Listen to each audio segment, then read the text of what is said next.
প্রিয় শ্রোতা বন্ধুরা, ব্রুস পাটিনটন নকশা রহস্য গল্পের আজ অন্তিম পর্ব। এরকমই রোমহর্ষক রহস্য গল্প শুনতে চ্যানেলটি সাবস্ক্রাইব করুন। গল্প শুনতে ভালো লাগলে লাইক ও কমেন্ট করুন।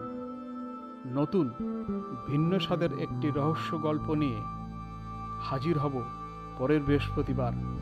সঙ্গে থাকুন। কলফিল্ড গার্ডেন্সে ওবাস্টিনের বাসস্থানে পড়ার ঘরে মাইক্রফট, লেস্ট্রেড, ওয়াটসন, হোমস ফাঁদ পেতে অপেক্ষা করছিলেন অপরাধী ধরবার জন্য। রাত 11টা নাগাদ কেউ একজন পাতা ফাঁদে পা দিয়ে ঘরে প্রবেশ করল। কিছু বোঝার আগেই হোমস তাকে কুপকাত করে দিল। তারপর লোকটি চারিদিকে তাকিয়ে কাঁপতে কাঁপতে অজ্ঞান হয়ে মেঝের উপর গড়িয়ে পড়ল। আঘাতে তার টুপিটা খুলে গেল, খসে পড়ল তার গলাবন্ধনীটাও। দেখা দিল হালকা দাড়ি ও সুন্দর মুখের অধিকারী কর্নেল ভ্যালেন্টিন ওয়াল্টার। হোমস বিস্ময়ে শীষ দিয়ে উঠল, বলল, ওয়াটসন, তুমি আমার নামের বদলে গাধা লিখতে পারো। আমি যাকে খুঁজছিলাম সে তো এই চিড়িয়া নয়।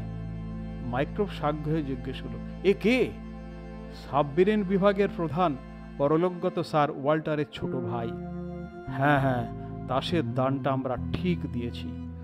আমরা ওয়াল্টারের মূর্ছিত দেহটাকে ধরাধরি করে সোফার ওপর শুইয়ে দিলাম।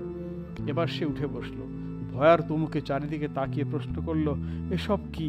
আমি তো মিস্টার ওবাস্টিনের সঙ্গে দেখা করতে এসেছি। হোমস বলল, মিস্টার ওয়াল্টার, সব ফাঁস হয়ে গেছে। একজন ইংরেজ ভদ্রলোক কি করে কাজ করতে পারে সে তো আমার বুদ্ধির অগোচর। কিন্তু মিস্টার ওবাস্টিনের সঙ্গে আপনার সমস্ত ক্রিয়াকলাপের খবর আমরা পেয়ে গেছি। কার্ডোগান ওয়েস্টের মৃত্যু রহস্য আমাদের কাছে জলের মতো পরিষ্কার। অতএব আমার পরামর্শ হলো, অনুশোচনা ও স্বীকারোক্তির এই সুযোগটা গ্রহণ করুন। সব ফন্দি খুলে বলুন। লোকটি আর্তনাদ করে দুহাতে মুখ ঢেকে ফেলল। হোমস বলল, আমরা এও জানতে পেরেছি আপনার খুব টাকার দরকার হয়ে পড়েছিল। আপনার দাদার কাছে যে চাবি ছিল তার ছাপ আপনি সংগ্রহ করেছিলেন। ওবাস্টিনের সাথে আপনার দর কষাকষি চলে ডেলি টেলিগ্রাফের বিজ্ঞাপন কলমের মাধ্যমে। আমরা এও জানি সোমবার রাতে কুয়াশার মধ্যে আপনি অফিসে গিয়েছিলেন, কিন্তু কার্ডোগান ওয়েস্ট আপনাকে দেখতে পেয়ে পিছু নেয়। সে আপনাকে চুরি করতে দেখেও চেঁচিয়ে লোক জানাজানি করেনি, কারণ সে ভেবেছিল আপনি কাগজগুলি লন্ডনে আপনার দাদার কাছে নিয়ে যাবেন। একজন সৎ নাগরিকের মতো নিজের বিপদের কথা ভুলে সে আপনাকে অনুসরণ করে এবং শেষ পর্যন্ত এ বাড়িতে এসে পৌঁছায়। এখানে আপনাকে এই অপরাধ করতে সে বাধা দেয়। ঠিক তখনই আপনি জঘন্যতম অপরাধটি করে বসলেন। আপনি নরহত্যা করলেন। হতভাগ্য ওয়াল্টার চেঁচিয়ে বলল, আমি এ কাজ করিনি। তাহলে বলুন, কিভাবে কার্ডোগানের মৃত্যু হলো? বলবো, শপথ করছি, আমি সব বলবো। মৃত্যুর পরের কাজটা আমি করেছি। স্টক এক্সচেঞ্জের একটা ঋণ শোধ করার জন্য আমার প্রচুর টাকার দরকার ছিল। ওবাস্টিন আমাকে টাকাটা দেবে বলেছিল। সর্বনাশ থেকে হাত বাঁচবার জন্য আমি এ কাজ করেছি, কিন্তু খুন আমি করিনি। তাহলে ঘটনাটা কিভাবে ঘটেছিল? কার্ডোগান আগেই আমাকে সন্দেহ করেছিল, কিন্তু এবারই দরজা পর্যন্ত পৌঁছানোর আগে আমি জানতেও পারিনি সে আমার পিছু নিয়েছে। কুয়াশা খুব ঘন ছিল, তাই 3 গজ দূরেও কিছুই দেখা যাচ্ছিল না। দরজায় 2টো টোকা দিতেই ওবাস্টিন দরজা খুলে দিল। কার্ডোগানও ঘরে ঢুকেই জানতে চাইল কাগজগুলো নিয়ে আমরা কি করব। মাথায় শীষের চাদর জড়ানো একটা লাঠি ওবাস্টিনের হাতে ছিল, যেটা সবসময় তার সঙ্গেই থাকতো। ওয়েস্ট ঘরে ঢোকা মাত্র সে লাঠি দিয়ে তার মাথায় তীব্র আঘাত করল। আঘাতটা মারাত্মক ছিল। 5 মিনিটের মধ্যেই ওয়েস্ট মারা গেল। হলের মধ্যে তার দেহটা পড়ে আছে। আমরা কিংকর্তব্য বিমূঢ়। ট্রেনের আইডিয়াটা ওবাস্টিনের মাথা থেকেই বেরোলো। তার ঘরের পিছনের জানলার নিচেই ট্রেনটি দাঁড়াতো। দেহটা সরানোর আগে সে সব কাগজপত্র পরীক্ষা করতে লাগলো। 3খানা অত্যন্ত প্রয়োজনীয় কাগজ নিজের কাছে রেখে বলল, এগুলো আমি রেখে দেব। আমি বললাম, ওগুলো আপনি রাখতে পারবেন না। কাগজগুলো যথাস্থানে ফিরিয়ে দিতে না পারলে উলুই যে ভীষণ গোলযোগ দেখা দেবে। সে বলল, ওগুলো আমার কাছে রাখতেই হবে, কারণ এই 3টি এত জটিল যে নকল করা যাবে না।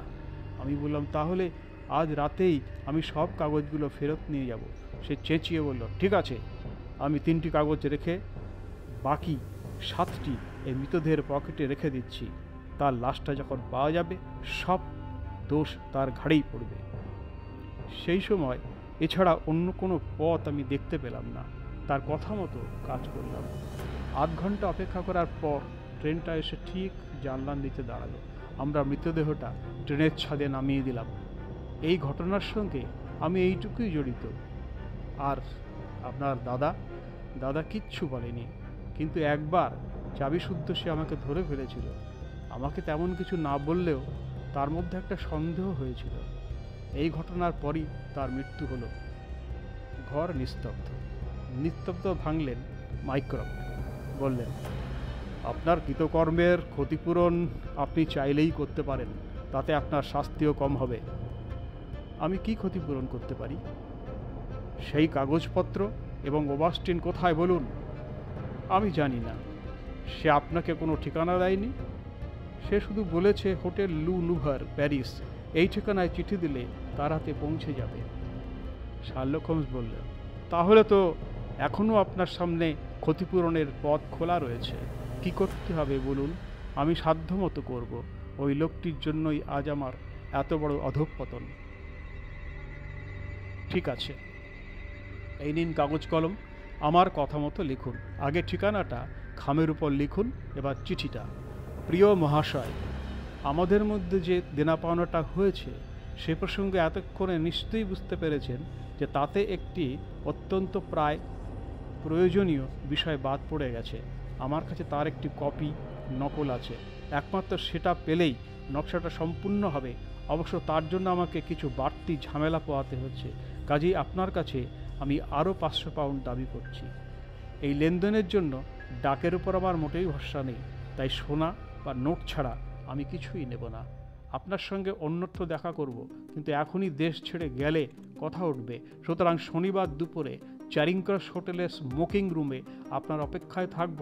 মনে রাখবেন, শুধুমাত্র এদেশের নোট আর সোনাই নেব। ব্যাস, এতেই হবে, হোমস বলল। আর এতেও যদি সে না আসে তাহলে বুঝব খুবই আশ্চর্যের ব্যাপার।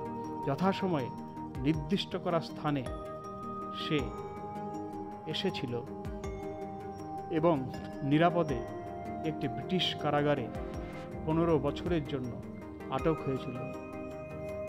সেই অমূল্য বুস পাটিংটনের নকশাগুলো তার ট্রাঙ্কেই পাওয়া গিয়েছিল।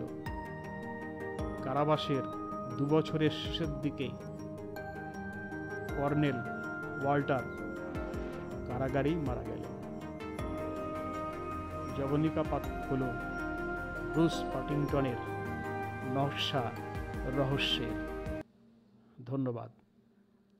আগামী সপ্তাহে অর্থাৎ আগামী বৃহস্পতিবার নতুন একটি ভিন্ন স্বাদের রহস্য গল্প নিয়ে হাজির হব। সঙ্গে থাকবেন। ধন্যবাদ।